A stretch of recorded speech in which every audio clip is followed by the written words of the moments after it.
My name is Esther Lamb. I was born in Lvov in the Soviet Union. I remember the first time I learned that I was Jewish. It was in kindergarten. I woke up from a nap and I asked my teacher for a glass of water. She slapped me across the face with a dirty rag and said to me, "Ty Żydówka, you're a dirty Jew."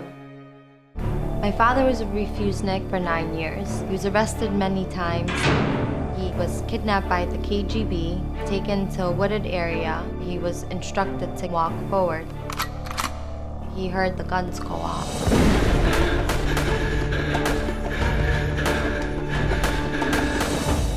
It was a miracle that he made his way back into town by foot. We came to America in 1988 through Vienna and Italy, the political refugee route.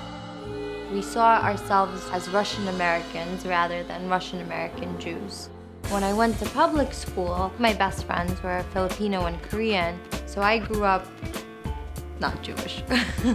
I graduated from St. John's with a marketing degree. My 10-year plan was to live in New York as a single girl, focusing on building a career in marketing, going out, enjoying life.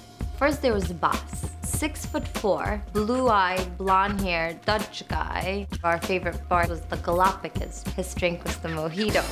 And then I went out with Julian. Now Julian was a DJ. He spun at cool places like the Tunnel and Twilo and Palladium. We had a really rockin' time. I got a call from a woman named Abigail. I said, "Hey Esther, how about joining our fellowship program to discover your Jewish identity? It was a cool trip to Europe and Israel at the end." And she said, "I will text you." I text back, "Sorry, building career, can't just pick myself up." As I'm about to press send, the surge of childhood memories came rushing back. I was Jewish, but I realized I had no idea what that meant, and I felt a deep urgency to find out. I went to synagogue for the High Holy Days. I remember just feeling this real disconnect. I didn't belong. All I thought about was meeting up with Julian to party it up. I suddenly felt the pain of an identity crisis. I remember interviewing with Rudder Finn, my dream job, and having this empty feeling. This is not my life. I decided that I would give Raje a try.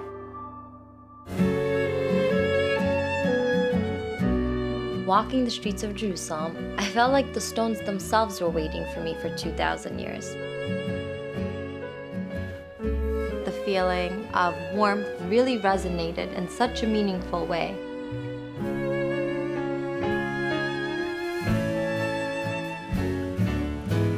What inspired me about Raje was the world-class mentors like Rabbi Sushard, Rabbi Tokarski, Ricky Cohen, and Ron Hirsch, who helped shape me as a young leader. Spending Shabbat with Ronnie and Toby Hirsch really felt like being back in Jerusalem. They became like my second parents. These kids, like myself, because of the Raje program, we want to do Shabbos. After I completed the program, Rabbi Tokarski said to me, "You know, Esther, once you've built up your skill set with Raje, there's so many great organizations that you could bring your passion and enthusiasm, one of them being the UJA Federation of New York." And I thought, wow. I met Alex at Raje 3 years ago, and he asked me out. And I politely said no. And every day, he called me with something new, stopping by for lunch or to drop something off, even to give me a ride back home. Here I am today, dating the most adorable guy on the face of the planet. I'm heading the Russian Leadership Division at the UJA Federation of New York. I have to say, I'm living the dream. Thank you, Raje, for making me the happiest Russian girl in New York. I love you. Mwah.